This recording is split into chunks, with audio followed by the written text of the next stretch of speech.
the policy brief. The whole idea of the policy brief was to kick off this public debate on a topic that was quite overlooked, at least in Poland. We wanted to open it up not only for the expert community, but we wanted to do that also for a broader public. This is because we got to a critical juncture with the war in Ukraine. And while Europe is trying to decouple from Russian energy, we are becoming more and more dependent on China. And this is a strategic dilemma, because at the same time, you're also facing a climate crisis. So we need to foster a green transition and finance our green transition. And just to state the obvious, it's impossible without renewable energies, which are key to this transition from fossil fuels. But we reach the point where China's dominance in the production of these green technologies is becoming overwhelming.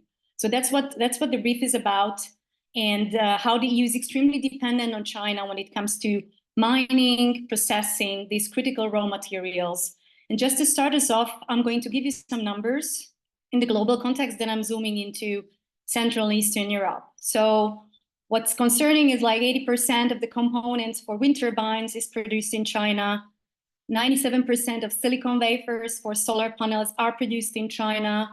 45% of key raw materials for the solar panels are also supplied and produced in Xinjiang.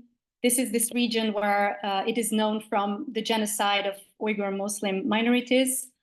More than 70% of lithium-ion batteries were produced in China in 2021.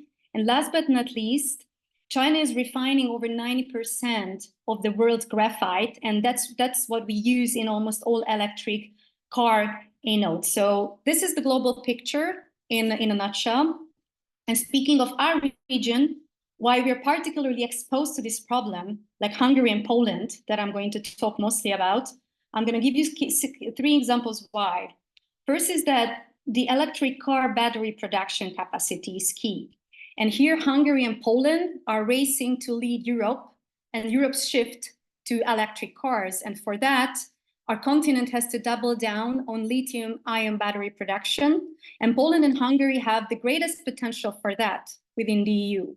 So Poland has the 2nd largest capacity when it comes to this in the world. And it comes after China, and it just overtook this position from the United States last year. And the world's largest lithium-ion battery factory is in Poland, in the Biskupce-Podgórne region. Hungary is catching up at a large speed. The Chinese cattle factory will set up a 7.3 billion euro battery plant in Hungary. And this company has very close ties with the Chinese Communist Party.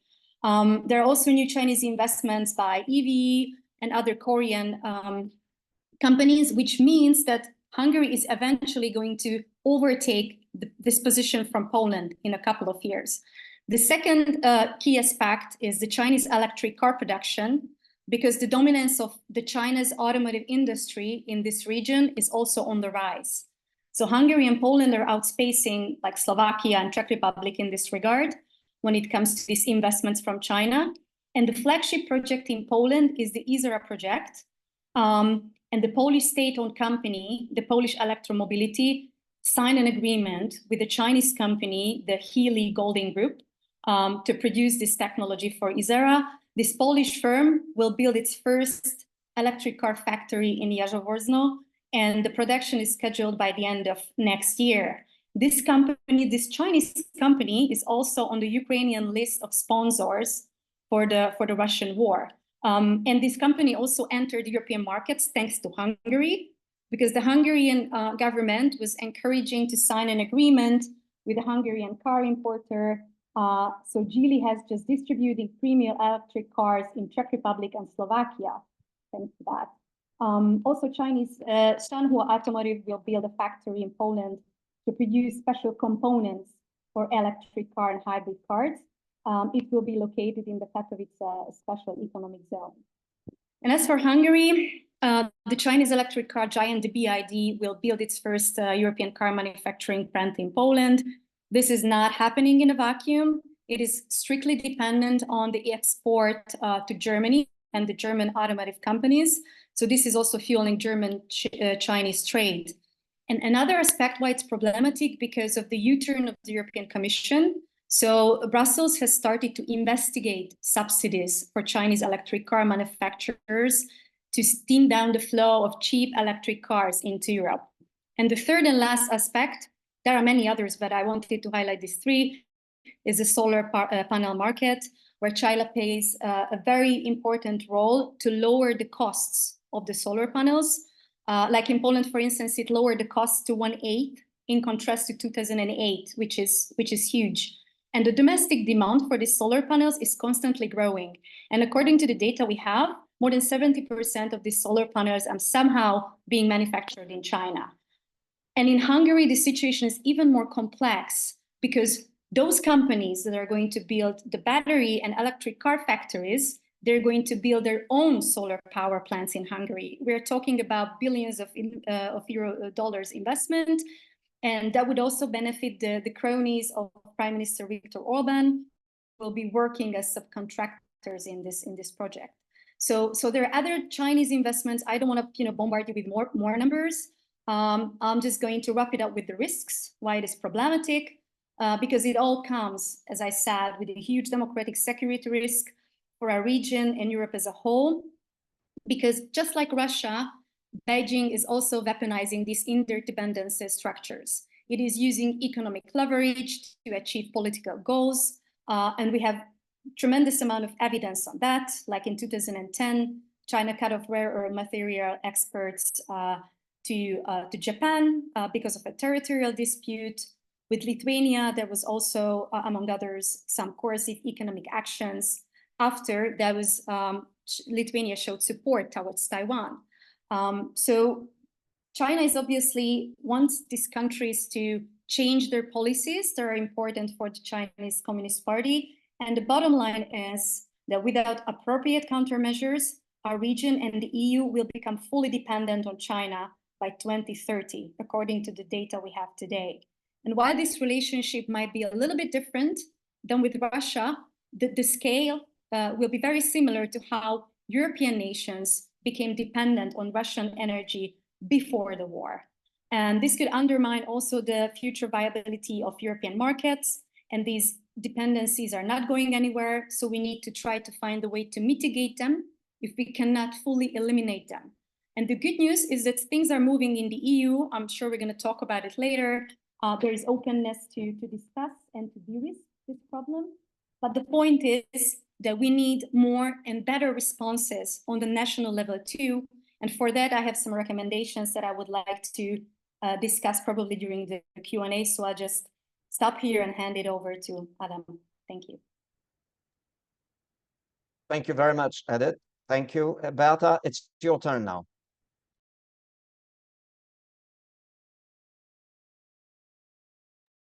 Just unmute yourself. Yes. Okay. I think I've managed. Thank you. Thank you, Edith, for the intro. I will not repeat many of the things that you have already said. Let me just start with the thought-provoking, probably for the discussion after our presentations.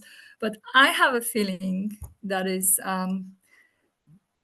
well based on my experience that during the last decade in the negotiations of the global climate agreement, for the Paris Agreement, now the implementation, China has played much more smartly than the European Union. So I'll put the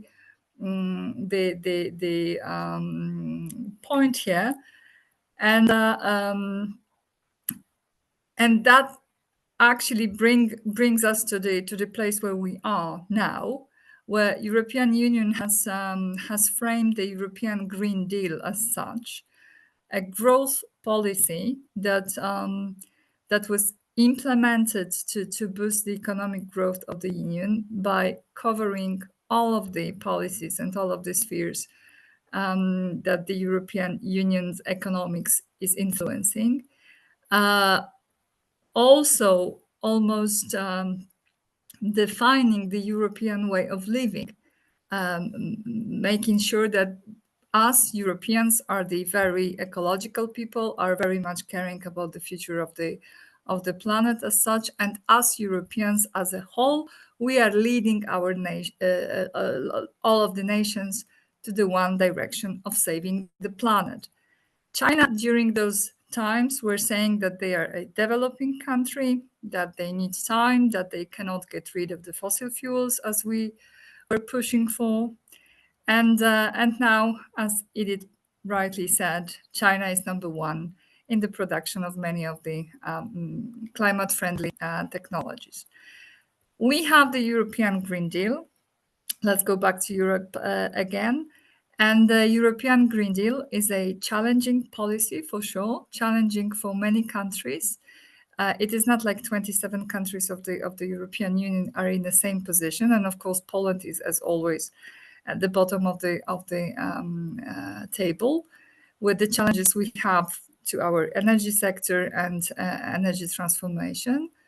But as a bloc, Green Deal is designed and already decided to be the European Union's growth strategy as such. And let's not be fooled with the protests that are now claimed all over Europe by the farmers.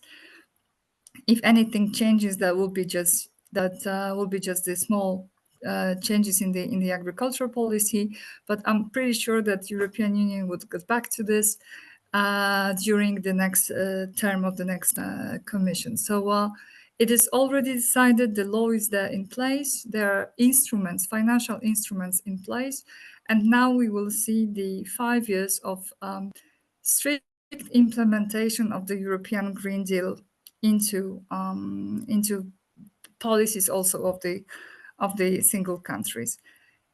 The position that Central Europe has, of course, it is a kind of big question whether to be competitive intra-EU or whether to be competitive together with the EU countries to be competitive outside of the EU. And the geopolitical dimensions are very important, but the question now that we are facing in Poland, I'm pretty sure that this is the questions that Hungary is asking themselves, also in Slovakia, Czech Republic, or other countries, is how to catch up with the more wealthy countries of the EU, how to make sure that the European Green Deal is an opportunity for us as well, and how to compete globally with countries like China. My proposal is to do the homework that was not done when the Lisbon strategy was the growth strategy for Europe, when the strategy Europe 2020 was valid. We still haven't put enough of the effort into strengthening our R&D capacities and searching for the European clean technologies. This is the direction that already the European Commission has confirmed. Lots of European money is going to be put there. Lots of support is going to be given. As you probably know, there are new funds created by the European Commission, and these are the money that are going to be available outside of the cohesion funds. So they are going to be available for everyone. And by this, I mean the Innovation Fund for the clean technologies. I mean the Just Transition Fund that is going to help the transition in the vulnerable regions of the EU. And the completely new one, which is called Social Climate Fund, that is going to help with the employment reconstructions if companies or regions are affected by the climate transition. This money is going to be spent by the European Union on helping the smooth green transition in Europe. In the Central Europe region, we are Yes, we are poorer. We have less of the capacities. We are somehow less self-confident, I would say. So we have to capture these chances now to strengthen the position that we have at the beginning and to be competitive in the EU and outside of the EU. So my stand is, let's go innovative. One might say, again, I will not fight with that. It is again the same idea, but it is like, finally, let's do the homework. Let's be innovative. Let's be European in trying to find best European solutions for the green transition. And let's face it, the green transition is just happening. We cannot avoid it. We have to be on board, and we have to be the first ones. Thank you. Thank you, Beata. Thank you. Mate, over to you. Thank you, Adam. First of all, thanks to Edith and Beata for very good introductions to the topic. It's going to be a bit difficult now to follow you because you both of you said very, very valid points, but I know not to repeat too much of what was said already. Let me offer maybe a couple of snapshot observations to fill in some of the points in the debate. First of all, Adam, I like that in introducing you to the debate, you used the word dilemma, because it's indeed a dilemma between two fully valid problems that we are trying to address. Scientific consensus, of course, because that climate change is here. We need to deal with it immediately. At the same time, risks associated with large-scale dependencies on China, or when we look at this from a less country-based perspective, but on the energy sector, are very problematic for security. We have a very we have quite a long experience with this. I'm sorry to interrupt, Mate, but your voice is vanishing from time to time. It may be your mic or something, but you sort of your voice disappears from time to time. I'm sorry about that. It's more likely a connection issue rather than mic issue.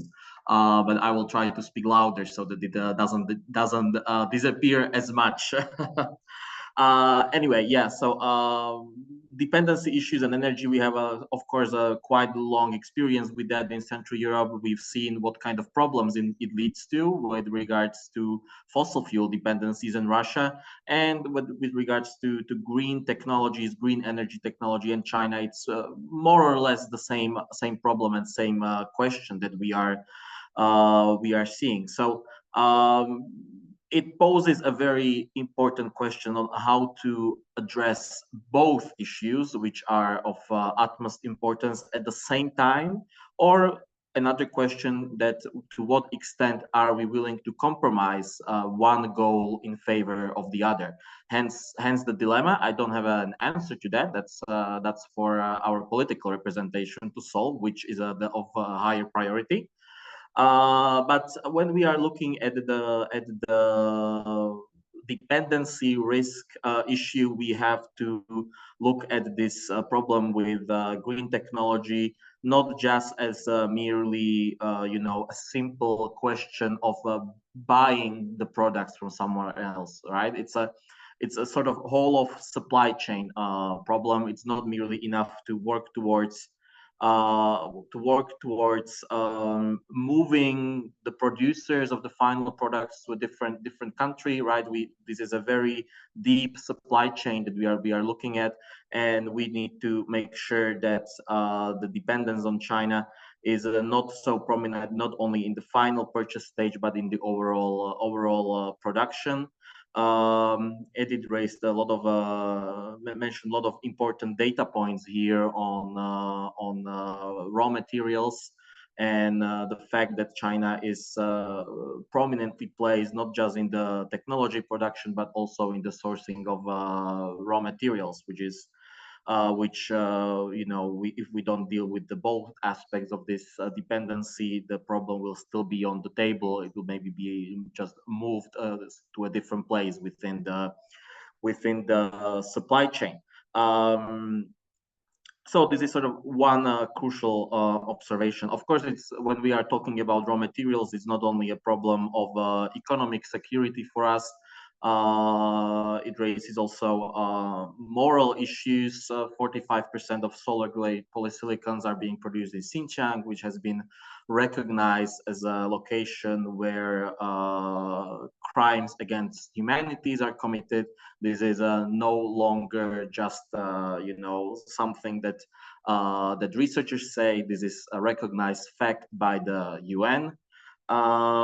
We currently have on the table within the EU forced labor ban regulation, which would prevent products being produced using forced labor from even entering the market. And we at some point we will have to reconcile this with how we are sourcing green technology, and if we are going to continue to source it from China, if we are putting this ban, which is very much warranted in place.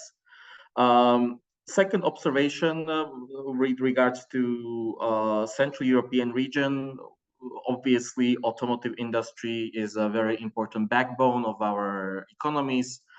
Coming from Slovakia, we have the first-hand experience with that, right? The country with the most car produced per capita in the world, the future Detroit of Europe, maybe. And the automotive industry is, of course, faced with a transition period from the internal combustion engines into e-vehicles.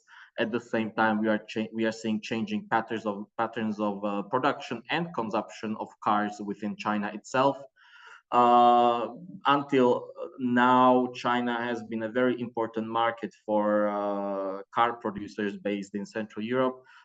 Just to quote a number, today I looked up the annual report of Volkswagen Slovakia and China. It's the largest market for the Slovak factory of Volkswagen, where they generate 24% of their annual revenue per 2022 numbers. Obviously, last year we've seen a very fast-paced rise in domestic car production and increased demand for domestically produced e-vehicles in China, which will, of course, have impacts on demand for European-produced cars. Certainly, the Chinese people are not going to be buying Europe-produced e-vehicles when they have a large supply of e-vehicles produced domestically. But at the same time, the car factories here in Europe are themselves transitioning to e-vehicles. We see new battery plants popping up left and right. Edith mentioned that, including in Slovakia, where we will have a cattle factory that will be working to a large extent precisely with Volkswagen. And this is also an important issue from the point of view of economic security, that we see shifting patterns in the dependence of the car industry from an output phase into an input phase, and how to deal with that is a big question. This is also an important point to recognize in this case, is that the fact that China is moving battery production in Europe is part of its own de-risking strategy. It is facing a world where with uncertainty that whether in the future, due to forced labor issues, due to potential conflict with regards to Taiwan or whatever issue, it may face sanction, import bans, etc., increasing tariffs, whatever. And part of that de-risking on their side is moving production closer to Europe, right? So they so that some of the trade defense tools or sanction tools that we have at our disposal would not be able to use as effectively. This brings me to third point of competition management. Obviously, in the EU, we've started to deal with China in this sort of holy trinity of partner, competitor, systemic rival. Climate is often mentioned as an area where we should be partners, but it's a very difficult partnership, if it is a partnership at all. even though we would like to see cooperation with China on climate issues, regardless of what other points of contention we have in the relationship. China is not of that opinion, and as we know, it takes two to partner. Just to illustrate that, China has the willingness to politicize climate dialogue over other issues. This has happened in 2022 with regards to Nancy Pelosi's visit to Taiwan, when China has froze climate dialogue with the US simply because of the fact that it was unhappy with how US was dealing with the other aspects of the relationship. And this is a fact that we also have to keep in mind in the EU, that how to navigate climate dialogue with China should China be unhappy with our sovereign policy choices. Secondly, for a long time, we've seen that EU has been managing this sort of competition with China in climate tech in a very reactive manner. And we need to move to a proactive one. A reactive one is not gonna work, I think, anymore. One of the important facts why China was able to become such a dominant player in the solar panel market is due to the fact that we are dealing with increasing competition from China in a reactive way, where we were largely relying on trade defense tools such as WTO action, which after many years didn't really help EU, and China got to the position of the global leader in the solar market, largely thanks to its employing a proactive approach of targeted subsidizing of the industry. And this is something that is maybe the area where we may even learn from China on how to engage in a more effective industrial policy in order to be able to establish these industries back in Europe, to bring them back to our part of the world, and benefit from the production here as maybe as part of some sort of a reshoring process. It's of course not gonna be easy because China of today is a very different player compared to China of 10 or 15 years ago. This old mantra that China is a copycat of technology is no longer valid. China has moved up in the added value sphere of production. Recently, colleagues from Australia, from the Australian Strategic Policy Institute, released a paper called Critical Technology Tracker, where they were looking at 44 critical technologies of today and tomorrow, and what role does China, US, and EU play in those technologies. In 37 of the 44, China was already identified as a leader. And under the umbrella of energy and environment, there was 8 critical technologies identified by the Australians. China is a leader in all 8 of them. So that's something that's going to be difficult to cope with. And in order to be able to cope with, there is an important aspect or an important variable to the equation on how to cooperate with the US on this shared challenge, right? Because we, of course, like to say a lot of times that we are like-minded partners, that we share same concerns. When it comes to China, maybe we deal with them in a different manner, but the concern is shared. But at the same time, we see also a lot of competition between the US and EU, and we need to overcome those so that we are able to work together to deal with the China challenge rather than to compete too much against each other. And that is the whole issue with the Inflation Reduction Act, the fact that the EU-US Trade and Technology Council is far away from being an effective floor for dialogue. So this is, I think, something that's going to be also very important as an aspect of managing competition with China, not just to look at this in this sort of bilateral way, but look at this as in a triangular fashion or multilateral fashion on how to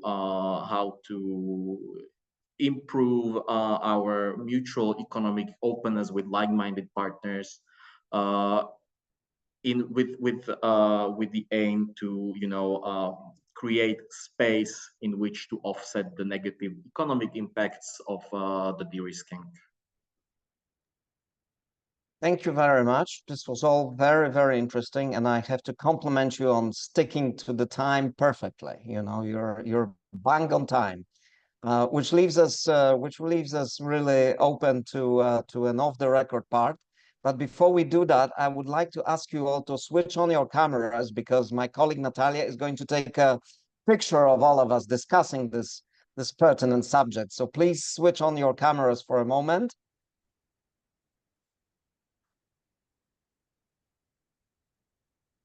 Natalia, say smile or cheese or something so that we know how to behave.